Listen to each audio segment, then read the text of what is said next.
Hello student, welcome back to my channel BongBangla net. আরও একটা নতুন ক্লাস নিয়ে তোমাদের সাথে হাজির হয়েছি। তোমাদের ক্লাস 10-এর যে কোয়েশ্চেন ব্যাংক কে সিরিজ চলছে তার আজকে চতুর্থ চ্যাপ্টার শুরু হচ্ছে, অর্থাৎ চতুর্থ চ্যাপ্টারে তোমাদের অভিব্যক্তি অভিযোজন, ওই চ্যাপ্টারে যে প্রথম টপিক অভিব্যক্তি, ওখান থেকে যত প্রশ্ন রয়েছে 1 নম্বরের এমসিকিউ আর ভিএসকিউ সমস্ত প্রশ্ন তোমাদের সাথে আলোচনা করে দিচ্ছি। ডিটেলসে আমি আলোচনা করব, তোমাদের যাতে বুঝতে সুবিধা হয় সেজন্য তোমাদেরকে বলবো স্কিপ না করে পুরো ভিডিওটা দেখো। পুরো ভিডিওটা দেখলে কিন্তু তোমাদের অনেকটাই হেল্প হবে। এই টপিক থেকে তোমরা এই ধরনের এমসিকিউগুলো আসলে পরীক্ষাতে ইজিলি সলভ করতে পারবে। তো চলো দেরি না করে তাহলে স্টার্ট করছি। কি কি প্রশ্ন রয়েছে দেখে নিই। আর ভিডিওটা ভালো লাগলে অবশ্যই লাইক করো, কমেন্ট করো, শেয়ার করো, কারণ তোমাদের লাইক কমেন্ট শেয়ারই আমাকে মোটিভেশন যোগায় তোমাদের জন্য এরকম নতুন নতুন ভিডিও বানানোর জন্য। দেখো প্রথম প্রশ্ন কি রয়েছে তাহলে দেখে নিই। সমসমস্ত অঙ্গের বৈশিষ্ট্য শনাক্ত করতে বলেছে। তাহলে সমসমস্ত অঙ্গ কাদেরকে বলা হয়? যে সমস্ত অঙ্গের উৎপত্তিগতভাবে এক, মানে তারা উৎপত্তি হয়েছে এক জায়গা থেকে কিন্তু তাদের গঠন আলাদা, কাজও আলাদা, তো সেইগুলোকে বলা হয় সমস্ত অঙ্গ। এখানে তাহলে তোমাদের অপশান ঘয়েরটা হয়ে যাবে সঠিক আনসার। এরপরে রয়েছে ঘোড়ার আদিমতম পূর্বপুরুষের নাম কি? ঘোড়ার যে আদিমতম একদম পূর্বপুরুষ, যেটাকে উষাকালের ঘোড়াও বলা হয়, এটা হয়ে যাবে ইওহিপ্পাস। অপশন গয়েরটা হয়ে যাবে সঠিক আনসার। এরপরে রয়েছে দেখো ঘোড়ার বিবর্তনের সর্বপ্রথম ধাপ, ওটাই হবে ইওহিপ্পাস। এরপরে রয়েছে সমবৃত্তীয় অঙ্গের বৈশিষ্ট্য। সমবৃত্তীয় অঙ্গের বৈশিষ্ট্য কোনটা হয়ে যাবে? সমস্ত অঙ্গের ঠিক বিপরীতরা। এখানে উৎপত্তিগতভাবে এরা আলাদা হয় কিন্তু এদের কাজটা একই হয়, তো সেই জন্য এদেরকে সমবৃত্তীয় অঙ্গ বলা হয়। অপশন খয়েরটা হয়ে যাবে সঠিক আনসার। এরপরে রয়েছে কুয়াসার্ভের তত্ত্বের প্রবক্তা। কুয়াসার্ভের তত্ত্বের প্রবক্তা ছিলেন বিজ্ঞানী ওপারিন। অপশন গয়েরটা হয়ে যাবে সঠিক আনসার। আধুনিক ঘোড়ার নাম ইকুয়াস। এরপরে জীবনের রাসায়নিক উৎপত্তি সংক্রান্ত মিলার ও উরের পরীক্ষায় ব্যবহৃত বিকারকগুলো কি কি ছিল? এটা হয়ে যাবে জল, মিথেন, অ্যামোনিয়া আর হাইড্রোজেন। অপশন খয়েরটা হয়ে যাবে সঠিক আনসার 6 দাগের। এরপরে রয়েছে 7-এর প্রশ্ন। দেখো প্রদত্ত কোনটি ডারউইনের মতবাদের বক্তব্য নয়? ডারউইনের মতবাদ এখানে জীবন সংগ্রাম, প্রকরণ, প্রাকৃতিক নির্বাচন সবগুলোই ডারউইনের মতবাদ। অপশন ক অর্জিত বৈশিষ্ট্যের বংশানুসরণ, এটা বিজ্ঞানী ল্যামার্কের মতবাদ, ওটা ডারউইনের মতবাদ নয়। এরপরে রয়েছে দেখো পৃথিবীতে প্রাণ সৃষ্টির সময় পরিবেশে যে গ্যাসটি অনুপস্থিত ছিল অক্সিজেন গ্যাস, মুক্ত অক্সিজেন গ্যাস কিন্তু প্রথমে পরিবেশে অনুপস্থিত ছিল। এরপরে রয়েছে অস্তিত্বের জন্য সংগ্রাম কথাটি প্রথম ব্যবহার করেছিলেন কোন বিজ্ঞানী? 9 দাগে, এটা হয়ে যাবে ডারউইন। অস্তিত্বের জন্য সংগ্রাম এই কথাটি প্রথম ব্যবহার করেছিলেন। এরপরে বলেছে প্রদত্ত কোনটি একটি খাদ্যের জন্য অন্তঃপ্রজাতির সংগ্রাম? একটা খাদ্যের জন্য অন্তঃপ্রজাতি মানে নিজেদের মধ্যে সংগ্রাম। পুকুরে রুই মাছেদের মধ্যে যে সংগ্রামটা হয় বা যে কোনো বনে একদল হরিণের মধ্যে যে সংগ্রাম দেখা যায়, একদল সিংহের মধ্যে যে খাদ্যের জন্য সংগ্রাম দেখা যায়, এইগুলো সমস্ত হয়ে যাবে অন্তঃপ্রজাতির সংগ্রাম। অর্থাৎ নিজেদের প্রজাতির মধ্যে যে সংগ্রাম বা যুদ্ধটা দেখা যায় খাওয়ার বা যে কোনো কারণে, সেটাকে বলা হয় অন্তঃপ্রজাতির সংগ্রাম। এরপরে রয়েছে প্রদত্ত কোন পরিবর্তনটি ঘোড়ার বিবর্তনে ঘটেনি? এখানের মধ্যে দেখো পায়ের দৈর্ঘ্য বৃদ্ধি হয়েছিল, পায়ের শুধু তৃতীয় আঙুলের দৈর্ঘ্য প্রস্থ বৃদ্ধি হয়েছিল, এটাও হয়েছে সমগ্র দেহের আকার বৃদ্ধি, এটাও হয়েছে। অপশন খ পায়ের সবকটা আঙুলের দৈর্ঘ্য প্রস্থ বৃদ্ধি, এটা ঘটেনি। পায়ের শুধুমাত্র তৃতীয় আঙুলটারই কিন্তু দৈর্ঘ্য প্রস্থ বৃদ্ধি ঘটেছে, সবকটা আঙুলের হয়নি। তো এখানে 11-র খয়েরটা হয়ে যাবে সঠিক আনসার। এরপরে রয়েছে দেখো 12 প্রশ্ন প্রদত্ত কোনটি অন্তঃপ্রজাতি সংগ্রামকে নির্দেশ করে? আন্তঃপ্রজাতি সংগ্রাম, আন্ত মানে আলাদা আলাদা প্রজাতির মধ্যে যে সংগ্রাম। তো এখানে তাহলে অপশন খ হয়ে যাবে ইঁদুর ধরে খাওয়ার জন্য। সাপ আর পেঁচাদের মধ্যে, সাপও ইঁদুর খায়, পেঁচাও ইঁদুর খায়, তো ওই ইঁদুর খাওয়ার জন্য ওদের মধ্যে যে সংগ্রামটা দেখা যায় সেটাকে বলা হয় তাহলে আন্তঃপ্রজাতি, মানে আলাদা আলাদা প্রজাতির মধ্যে যখন খাদ্য বাসস্থানের জন্য সংগ্রাম হয় সেটাকে বলা হয় আন্তঃপ্রজাতি সংগ্রাম। এরপরে রয়েছে দেখো হরিণ শিকারের জন্য একটি জঙ্গলে বাঘেদের মধ্যে সংগ্রাম। হরিণ শিকারের জন্য বাঘেদের নিজেদের মধ্যে সংগ্রাম হলে সেটাকে কি বলা হবে? অন্তঃপ্রজাতি সংগ্রাম। একটু আগে বলেছিলাম। এরপরে রয়েছে দেখো ঘোড়ার অভিব্যক্তিতে প্রদত্ত কোন সজ্জাক্রমটি সঠিক? এটা খুব গুরুত্বপূর্ণ প্রশ্ন, পরীক্ষায় আসার সম্ভাবনা খুবই থাকে। এইখানে 13 দাগের যে সঠিক আনসার হয়ে যাবে 13 দাগের ঘয়েরটা হয়ে যাবে ইওহিপ্পাস প্রথম ঘোড়া ছিল, তারপরে মেসোহিপ্পাস, মেরিচেপাস, প্লায়োহিপ্পাস আর বর্তমান যে ঘোড়া ইকুয়াস। অপশন ঘয়েরটা হয়ে যাবে সঠিক আনসার। এরপরে রয়েছে দেখো 14-র প্রশ্ন তিমির ফ্লিপার পাখির ডানা, ঘোড়ার অগ্রপদ, মানুষের হাত, এরা কি ধরনের অঙ্গ? দেখো তিমির ফ্লিপার এই প্রত্যেকটা অঙ্গের গঠন একই রকম হয় কিন্তু এদের কাজ আলাদা হয়। মানুষের হাতের কাজ আলাদা, ঘোড়ার অগ্রপদ দৌড়ানোর জন্য, পাখির ডানা ওড়ার জন্য, তিমির ফ্লিপার সাঁতার কাটার জন্য, আলাদা আলাদা কাজ, কিন্তু এদের গঠনগত দিক থেকে দেখা যায় এদের গঠনটা একই রকম। তো সেই কারণে এদেরকে বলা হয় সমস্ত অঙ্গ। অপশন গয়েরটা হয়ে যাবে সঠিক আনসার। এরপরে রয়েছে দেখো পাখির ডানা ও প্রজাপতির ডানা কি? পাখির ডানা আর প্রজাপতির ডানা এই দুটোর গঠন আলাদা, কিন্তু এদের কাজ একই, তো সেই জন্য এরা হয়ে যাবে সমবৃত্তীয় অঙ্গ। অপশান কয়েকটা 15 সঠিক আনসার হয়ে যাবে।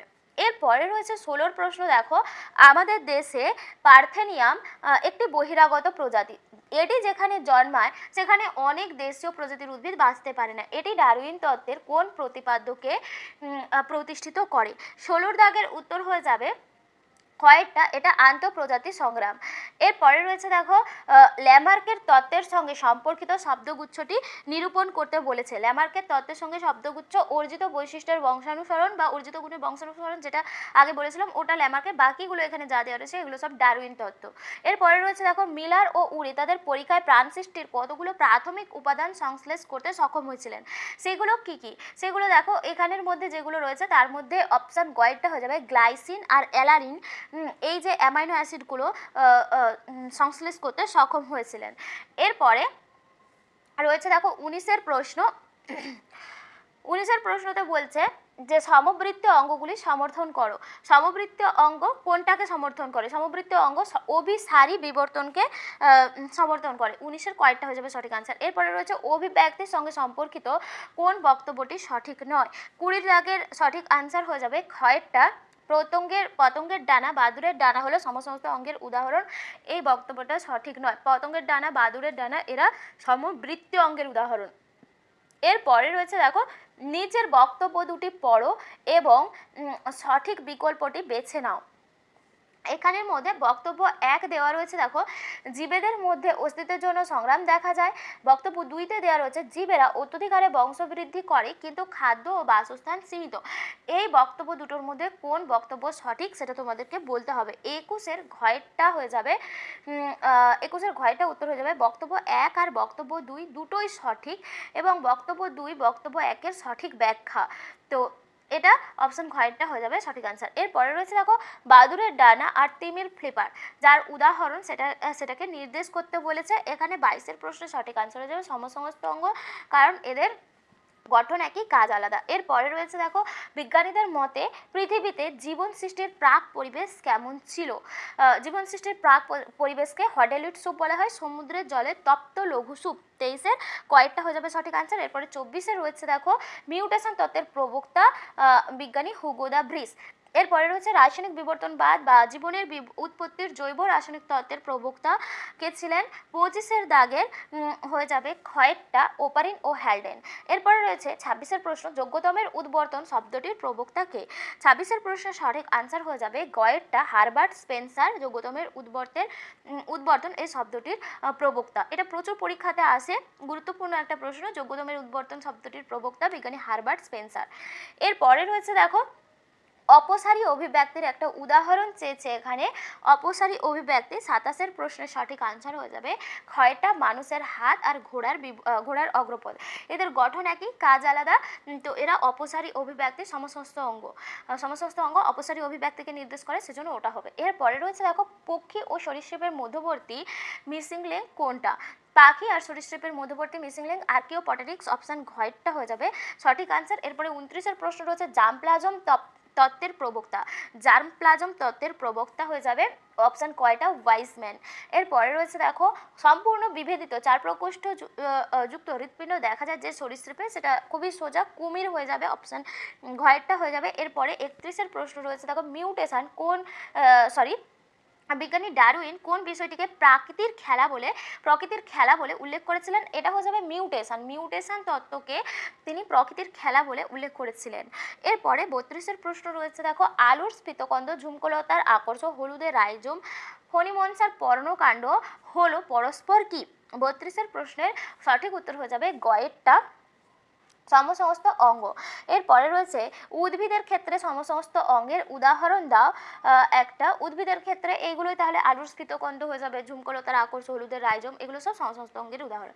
এরপরে রয়েছে পিস্টিলোড যে উদ্ভিদের নিষ্ক্রিয় গর্ভকেশর তা কোনটা? 33-এর দাগের ক্ষয়েরটা হয়ে যাবে শতমূলী আর নারকেলের পিষ্টিলোড যেটা নিষ্ক্রিয় গর্ভকেশর। এরপরে রয়েছে দেখো কোনটি নিষ্ক্রিয় অঙ্গ নয় এর মধ্যে? মানুষের অ্যাপেন্ডিক্স, এখানে যেটা সঠিক আনসার হয়ে যাবে অপশন খয়টা গিনিপিগের সিকাম, ওইটা কিন্তু সক্রিয় অঙ্গ। যেটা মানুষের ক্ষেত্রে অ্যাপেন্ডিক্স হয়েছে ওটা নিষ্ক্রিয় অঙ্গ। আর নারকেলের পিষ্টিলোড আর যেটা কালকাসুন্দর স্ট্যামিনোড রয়েছে এগুলো সবই নিষ্ক্রিয় অঙ্গের মধ্যে পড়ে। এরপরে 35-এর প্রশ্নের উত্তর, 35-এর প্রশ্ন রয়েছে দেখো প্রদত্ত কোনটি ইকুয়াসের বৈশিষ্ট্য?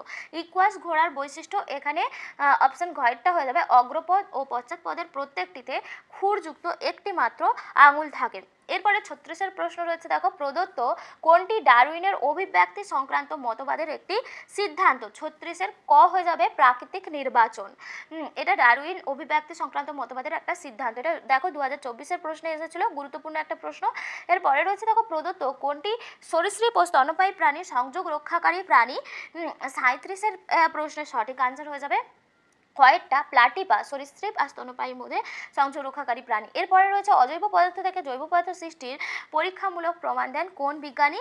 38-এর প্রশ্নের সঠিক উত্তর হয়ে যাবে ঘয়েরটা বিজ্ঞানী মিলার ও উরে। এরপরে 39-এর প্রশ্ন রয়েছে শুধুমাত্র অক্সিজেনবিহীন রক্ত পরিবহনকারী হৃৎপিণ্ড রয়েছে এমন একটি প্রাণী। অক্সিজেনবিহীন যেটা হয়ে যাবে 39-এর ক্ষয়টা মাছের হৃৎপিণ্ড ভেনাস হৃৎপিণ্ড, যেখানে একটাই অলিন্দ আর একটাই নিলয় থাকে, তো সে কারণে এখানে অক্সিজেনবিহীন রক্ত পরিবহন হয়। এরপরে রয়েছে দেখো 40-এর প্রশ্ন ডিএনএর গঠনে বদল ঘটাকে কি বলা হয়? 40-এর প্রশ্নের সঠিক আনসার হয়ে যাবে গয়েরটা ডিএনএর গঠনের পরিবর্তন ঘটাকে পরিব্যক্তি বলা হয় বা মিউটেশন। এরপরে রয়েছে মায়োসিন যুগে প্রাপ্ত ঘোড়ার জীবাশ্মটি কোনটি? এটা 41-এর প্রশ্নের সঠিক আনসার হয়ে যাবে ক্ষয়েরটা মেরিথচিপাস। এরপরে ডারউইনের মতবাদ অনুযায়ী জিরাফের গলা লম্বা হওয়ার কারণ কি? 42-এর প্রশ্নের সঠিক আনসার হয়ে যাবে ঘয়েরটা অনুকূল প্রকরণের প্রাকৃতিক নির্বাচন। এরপরে রয়েছে দেখো কোন যুগে ঘোড়ায় আদিমতম জীবাশ্মের আবির্ভাব ঘটেছিল? আদিমতম ইওহিপ্পাস যে ঘোড়াটা আবির্ভাব হয়েছিল ইওসিন যুগে।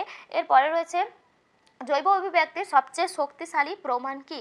জৈব অভিব্যক্তির সবচেয়ে শক্তিশালী প্রমাণ হয়ে যাবে জীবাশ্ম। এরপরে রয়েছে কুমড়োর আকর্ষ, ঝুমকলতার আকর্ষ, আঙুরলতার আকর্ষ, মটরের আকর্ষ, এগুলো কি? 45-এর প্রশ্নের উত্তর হয়ে যাবে গয়েরটা, এরা সমবৃত্তীয় অঙ্গ। সব এদের কাজ একই কিন্তু এদের উৎপত্তিগত দিক থেকে এরা আলাদা, সেজন্য এদেরকে সব বলা হয় সমবৃত্তীয় অঙ্গ। তো এখানে তোমাদের 45 খানা এমসিকিউ ছিল যেগুলো আলোচনা করে দিলাম। এরপরে তোমাদের অতি সংক্ষিপ্ত উত্তরধর্মী যে প্রশ্নগুলো রয়েছে তার মধ্যে প্রথমে শূন্যস্থান রয়েছে, এই শূন্যস্থানের উত্তরগুলো কি হবে আমি বলে যাচ্ছি, তোমরা শুনে নাও।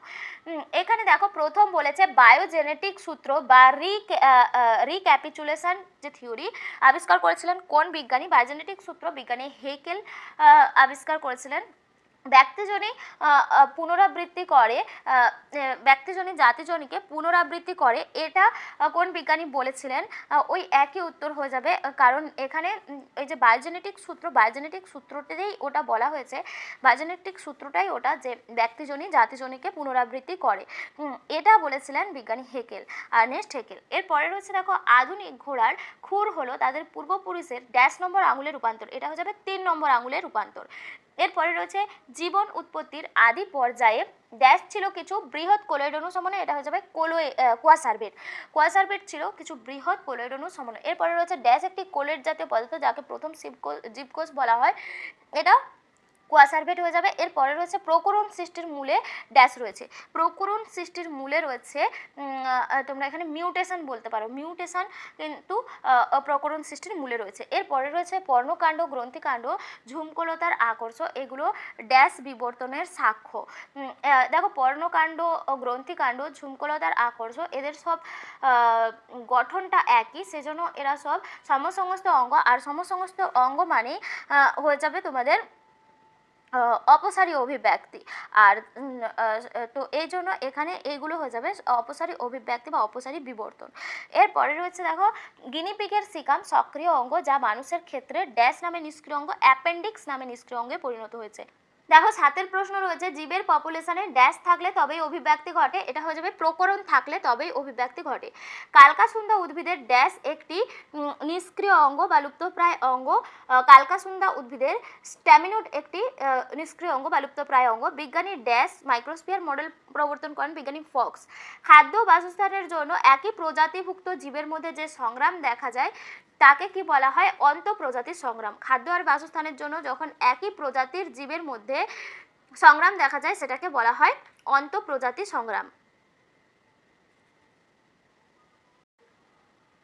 দেখো এখানে তাহলে তোমাদের যে শূন্যস্থান পূরণগুলো ছিল সেগুলো হয়ে গেছে। এরপর তোমাদের বিয়ের দাগের প্রশ্ন, অর্থাৎ যেগুলো সত্য মিথ্যা নিরূপণ, এখানে যেটা সত্য হবে সেটা টি আর যেটা মিথ্যা হবে সেটা ফলসের এপ লিখে দিচ্ছি। দেখো বলেছে জীবনের জৈব রাসায়নিক উৎপত্তি সংক্রান্ত মিলার উরের পরীক্ষার মিথেন অ্যামোনিয়া হাইড্রোজেন গ্যাস ব্যবহার করা হয়েছিল।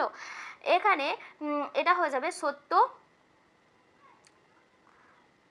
ট্রু হয়ে যাবে। এর পরেরটা রয়েছে একটি বনে বিভিন্ন ধরনের বাঘেদের মধ্যে অন্ত এবং আন্তঃপ্রজাতি উভয় সংগ্রাম পরিলক্ষিত হতে পারে, এটাও ট্রু হবে। এরপরে রয়েছে প্রাকৃতিক নির্বাচন পদ্ধতি হলো ডারউইনের বিবর্তনের মূল প্রতিপাদ্য বিষয়, এটাও ট্রু হবে। এরপরে রয়েছে ল্যামার্কের মতে জীব তার প্রয়োজন অনুযায়ী নির্দিষ্ট কোনো বংশানুক্রমিক দৈহিক বৈশিষ্ট্য অর্জন করতে পারে, এটা হচ্ছে কি এটাও ট্রু হয়ে যাবে। এরপরে রয়েছে দেখো ডারউইনের মতে জীব জ্যামিতিক অনুপাতে বংশবৃদ্ধি করে, এটাও ট্রু হয়ে যাবে। এরপরে বলেছে দেখো ভ্রূণ অবস্থায় সব মেরুদণ্ডী প্রাণীদের ফুসফুস থাকে, এটা হয়ে যাবে ফলস, কারণ সবার ফুলকা থাকে, ফুসফুস থাকে না। মানুষের পৌষ্টিক তন্ত্রের সঙ্গে যুক্ত একটি নিষ্ক্রিয় অঙ্গ হলো ককশিস, এটা হয়ে যাবে ফলস। এরপরে রয়েছে আদিম পৃথিবী ছিল বিজারণ ধর্মী, এটাও হয়ে যাবে ট্রু। এরপরে রয়েছে দেখো জৈব অভিব্যক্তি একটি মন্থর ও গতিশীল প্রক্রিয়া, এটা ট্রু। এরপরে রয়েছে বিজ্ঞানী ফক্সের মতে প্রথম কোষ সৃষ্টি হয়েছিল প্রোটোবায়ন্ট থেকে, এটা হয়ে যাবে ফলস, এটা মাইক্রোস্ফিয়ার থেকে সৃষ্টি হয়েছিল বিজ্ঞানী ফক্সের মতে। এরপরে রয়েছে আধুনিক ঘোড়া ইকুয়াসের আবির্ভাব হয়েছিল প্লিস্টোসিন যুগে, এটা ট্রু হবে। এরপরে রয়েছে নিষ্ক্রিয় অঙ্গসমূহ অভিসারী বিবর্তনকে নির্দেশ করে, এটা হয়ে যাবে ফলস, কারণ নিষ্ক্রিয় অঙ্গসমূহ কোনো বিবর্তনকে নির্দেশ করে না। তো এখানটায় তাহলে এইগুলো ট্রু ফলস ছিল। এরপরে তোমাদের যে একটা শব্দে কোশ্চেনগুলো রয়েছে সে এমনি যে প্রশ্নগুলো সেগুলো বলে দিচ্ছে, উত্তরগুলো শুনে নাও। অর্জিত বৈশিষ্ট্যের বংশানুক্রমিক সঞ্চালন এই তত্ত্বের প্রবক্তাকে? অর্জিত বৈশিষ্ট্যের বংশানুক্রমিক সঞ্চালন এই তত্ত্বের প্রবক্তা বিজ্ঞানী ল্যামার্ক। প্রাকৃতিক নির্বাচনবাদ তত্ত্বের প্রবক্তা বিজ্ঞানী ডারউইন। মানবদেহে খাদ্যনালীতে অবস্থিত একটি নিষ্ক্রিয় অঙ্গের নাম, যেটা হয়ে যাবে অ্যাপেন্ডিক্স। 4 প্রশ্ন রয়েছে বিভিন্ন মেরুদণ্ডী প্রাণীর ভ্রূণের তুলনামূলক আলোচনা থেকে কোন তত্ত্বে পৌঁছানো সম্ভব, এটা হয়ে যাবে সঠিক উত্তর বায়োজেনেটিক তত্ত্ব বা বায়োজেনেটিক সূত্রে পৌঁছানো সম্ভব। এরপরে রয়েছে দেখো সমস্ত অঙ্গ কোন ধরনের বিবর্তনকে নির্দেশ করে? সমস্ত অঙ্গ অপসারী বিবর্তনকে নির্দেশ করে। এরপরে রয়েছে দেখো মানুষের দুটি নিষ্ক্রিয় বা লুপ্তপ্রায় অঙ্গের নাম। মানুষের দুটো নিষ্ক্রিয় বা লুপ্তপ্রায় অঙ্গ হলো যে কোনো বলতে পারো অ্যাপেন্ডিক্স আর ককশিস, এগুলো। এরপরে রয়েছে হট ডাইলিউট স্যুপ কথাটি প্রথম কে বলেছিলেন? হট ডাইলিউট স্যুপ কথাটি প্রথম বলেছিলেন বিজ্ঞানী হ্যালডেন। এরপরে রয়েছে মানবদেহের মেরুদণ্ডে অবস্থিত একটি নিষ্ক্রিয় অঙ্গের নাম। মেরুদণ্ডে অবস্থিত নিষ্ক্রিয় অঙ্গ ককসিস হয়ে যাবে সঠিক আনসার। এরপরে রয়েছে একটি মেরুদণ্ডী প্রাণীর নাম লেখো যার নিলয় আংশিক বিভেদ প্রাচীরযুক্ত। মেরুদণ্ডী প্রাণীর নাম, এটা সরীসৃপ পর্বে যে কোনো প্রাণী বলতে পারো যাদের নিলয় আংশিক বিভেদ প্রাচীরযুক্ত। এরপরে রয়েছে মানুষের অ্যাপেন্ডিক্স কোন অঙ্গের লুপ্তপ্রায় অঙ্গ? মানুষের অ্যাপেন্ডিক্স যেটা গিনিপিগের সিকাম তার লুপ্তপ্রায় অঙ্গ। গিনিপিগের সিকাম ওটা সক্রিয় রয়েছে এখনও, মানুষের ক্ষেত্রে সেটা অ্যাপেন্ডিক্স নিষ্ক্রিয় অঙ্গ হয়ে গেছে। এরপরে রয়েছে দেখো জীবজগতে মাত্রা অতিরিক্ত জন্মহারে পাশাপাশি সীমিত খাদ্য ও বাসস্থানে যে অবস্থার সৃষ্টি হয় ডারউইন তাকে কি আখ্যা দিয়েছিলেন? ডারউইন এটাকে বলেছিলেন অস্তিত্বের জন্য জীবন সংগ্রাম। এরপরে রয়েছে ঘোড়ার বিবর্তনে একটি উল্লেখযোগ্য পরিবর্তন উল্লেখ করো। ঘোড়ার বিবর্তনে কি ঘোড়ার যে 3 নম্বর পায়ের যে 3 নম্বর আঙুল সেটা শক্ত খুরে পরিণত হয়েছে বা তার দৈর্ঘ্য বৃদ্ধি পেয়েছে, ঘোড়ার দেহের দৈর্ঘ্য বৃদ্ধি পেয়েছে, এগুলো বলতে পারবো। এরপরে রয়েছে দেখো পৃথিবীতে কোন নিউক্লিক অ্যাসিড প্রথমে সৃষ্টি হয়েছিল, এটা বলবে আরএনএ। পাখির ডানা সঙ্গে উৎপত্তিগতভাবে ঘোড়ার কোন অঙ্গের মিল রয়েছে, ঘোড়ার অগ্রপদের মিল রয়েছে। অঙ্গের ব্যবহার অপব্যবহার সূত্রের প্রবক্তা বিজ্ঞানী ল্যামার্ক। উদ্ভিদের দুটি নিষ্ক্রিয় বা লুপ্তপ্রায় অঙ্গের নাম, এটা বলবে নারকেল, শতমূলির পিস্টিলোড আর যেটা কালকা সুন্দর স্ট্যামিনোট, এগুলো এছাড়াও আদার শল্কপত্র, এগুলো বলতে পারো। এরপরে রয়েছে উদ্ভিদ জগতে দুটি জীবন্ত জীবাশ্মের উদাহরণ দাও। উদ্ভিদ জগতে দুটি জীবন্ত জীবাশ্ম যে কোনো বলতে পারো, সাইকাস বলতে পারো, বা জীবন্ত জীবাশ্মের মধ্যে গিঙ্গো বলতে পারো, গিঙ্গো বাইলোবা, এইগুলো সমস্ত জীবন্ত জীবাশ্মের মধ্যে পড়ে। এরপরে রয়েছে একটি প্রাণী জীবাশ্মের উদাহরণ দাও। প্রাণী জীবাশ্ম যে কোনো বলতে পারো, প্লাটিপাস, মানে জীবন্ত জীবাশ্ম যদি বলতে চাও তাহলে প্লাটিপাস বলতে পারো। এরপরে রয়েছে দেখো জৈব বিবর্তন সম্পর্কিত তত্ত্বটি ল্যামার্ক কোন গ্রন্থে লিপিবদ্ধ করেন।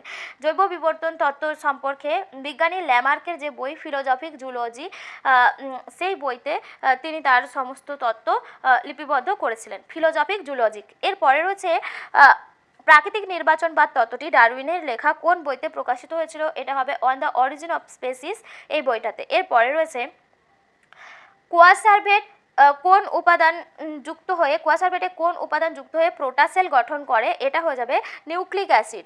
কোয়াসার্ভেটের সঙ্গে নিউক্লিক অ্যাসিড যুক্ত হয়ে প্রোটাসেল গঠন করে। অ্যানিলিডা ও আর্থ্রোপোডা পর্বের সংযোগী প্রাণীটি কি? অ্যানিলিডা আর আর্থ্রোপোডা পর্বের সংযোগী প্রাণীটির উদাহরণ পেরিপেটাস। এরপরে রয়েছে উভয়চর ও সরীসৃপ প্রাণীর মধ্যে সংযোগ রক্ষাকারী প্রাণীগুলি, এটা বলতে পারো সিমোরিয়া বলতে পারো। এরপরে রয়েছে ফার্ন ও টেরিডোফাইটা, মানে টেরিডোফাইটা এবং ব্যক্তবীজী জিমনোস্পার্ম উদ্ভিদের মধ্যে সংযোগ রক্ষাকারী জীবাশ্ম, এটা সাইকাস বলবে। এরপরে রয়েছে যেটা মটর উদ্ভিদের আকর্ষক কোন অঙ্গে রূপান্তরের ফলে সৃষ্ট হয়। মটর উদ্ভিদের আকর্ষক পত্রকে রূপান্তরের ফলে সৃষ্টি হয়। এরপরে রয়েছে প্রোটাসেল কি? প্রোটাসেল কি? কোয়াসার্ভেট বা মাইক্রোস্ফিয়ারের সঙ্গে যখন নিউক্লিক অ্যাসিড যুক্ত হয় সেটাকে প্রোটাসেল বলা হয়। এরপরে স্তম্ভ মেলানো রয়েছে দেখো ঘোড়ার বিবর্তন এখানে হবে তোমাদের যেটা পায়ের আঙুলের সংখ্যা হ্রাস। এরপরে হচ্ছে সমসমস্ত অঙ্গ গঠন এক কিন্তু কাজ ভিন্ন। এরপরে রয়েছে কোয়াসার্ভেট বৃহৎ কলয়েড সমন্বয়, বাদুড় ও পাখির ডানা, এইগুলো হয়ে যাবে সমসমস্ত অঙ্গ। আন্তঃপ্রজাতি সংগ্রাম, একদল হরিণ আর বাঘের মধ্যে সংগ্রাম। প্রাকৃতিক নির্বাচনবাদ, এটা ডারউইন। এরপরে রয়েছে আর্কিওপটেরিক্স, মিসিং লিঙ্ক বা সংযোগ রক্ষাকারী প্রাণী। পেঁয়াজ, হলুদ, আদার শল্কপত্র নিষ্ক্রিয় অঙ্গ। জীবন্ত জীবাশ্ম হয়ে যাবে এখানে প্লাটিপাস। এরপরে রয়েছে ইওহিপ্পাস হচ্ছে গিয়ে উষাকালের ঘোড়া বা আদি ঘোড়া। এরপরে রয়েছে রাসায়নিক বিবর্তনবাদ, বিজ্ঞানী ওপারিন আর হ্যালডেন। গরম তরল স্যুপ বা হট ডাইলিউট স্যুপ, এটা হট ডাইলিউট স্যুপ হয়ে যাবে বিজ্ঞানী হ্যালডেনের মতে বিভিন্ন জৈব যৌগ সমন্বিত উত্তপ্ত সমুদ্রের জল, অপশান খয়টা। তো এটা তোমাদের স্তম্ভ মেলানো ছিল। এরপরে রয়েছে দেখো বিসদৃশ্য শব্দটি বেছে লিখতে বলেছে। এখানে তোমাদের যেটা প্রথম রয়েছে কক্সিস, বহিঃকর্ণের পেশি, মধ্যকর্ণের অস্থি, অ্যাপেন্ডিক্স। এর মধ্যে মধ্যকর্ণের অস্থিটা বিসদৃশ্য, বাকিগুলো সব নিষ্ক্রিয় অঙ্গ। জীবন সংগ্রাম, অর্জিত বৈশিষ্ট্যের বংশানুসরণ, দুয়েরটা রয়েছে যোগ্যতমের উদ্বর্তন আর প্রকরণ। এর মধ্যে তোমাদের যেটা হয়ে যাবে অর্জিত বৈশিষ্ট্যের বংশানুসরণ, এটা বিজ্ঞানী ল্যামার্কের মতবাদ, আরগুলো সব বিজ্ঞানী ডারউইনের মতবাদ। এরপরে রয়েছে প্রথম শব্দজোড় বুঝে দ্বিতীয়টা তোমাদেরকে বলতে হবে। ইওহিপ্পাস ঘোড়ার আদিমতম পূর্বপুরুষ হলে যেটা ইকুয়াস হবে বর্তমান ঘোড়া। ব্যবহার অপব্যবহারের সূত্র ল্যামার্ক। প্রাকৃতিক নির্বাচন ডারউইন হবে। সমসমস্ত অঙ্গ অপসারী অভিব্যক্তি হলে সমবৃত্ত অঙ্গ অভিসারী অভিব্যক্তি হবে। বানরের সক্রিয় অঙ্গ লেজ মানুষের কক্সিস এ পরিণত হয়েছে, আর গিনিপিগের সক্রিয় অঙ্গ সিকাম, এটা মানুষের ক্ষেত্রে অ্যাপেন্ডিক্সে পরিণত হয়েছে। এরপরে নিচের চারটি বিষয়ের মধ্যে কোন তিনটি অপর বিষয়ের অন্তর্গত সেটা খুঁজে তোমাদেরকে লিখতে বলেছে। এখানের মধ্যে তিমির ফ্লিপার, পাখির ডানা, সমসমস্ত অঙ্গ, ঘোড়ার অগ্রপথ, সমসমস্ত অঙ্গ হয়ে যাবে। সমসমস্ত অঙ্গের মধ্যে এগুলো পড়ে নিটাম, জীবন্ত জীবাশ্ম, পেরিপেটাস, প্লাটিপাস, এটা জীবন্ত জীবাশ্ম হয়ে যাবে। জীবন্ত জীবাশ্মের মধ্যে পড়ে নিটাম, পেরিপেটাস, প্লাটিপাস। তো এগুলো ছিল তোমাদের আজকের যে অভিব্যক্তি পোর্শনটা থেকে কোয়েশ্চেন আনসার, যেগুলো তোমাদেরকে করিয়ে দিলাম। যদি কোনো আনসারে ডাউট থাকে আমাকে কমেন্টে জানাতে পারো। আজকের ক্লাস এখানেই শেষ করছি, আবার দেখা হবে পরবর্তী একটা ভিডিওতে নতুন একটা টপিক নিয়ে। ততক্ষণ সবাই খুব ভালো থেকো, সুস্থ থেকো, খুব ভালোভাবে প্রস্তুতি নাও। টাটা।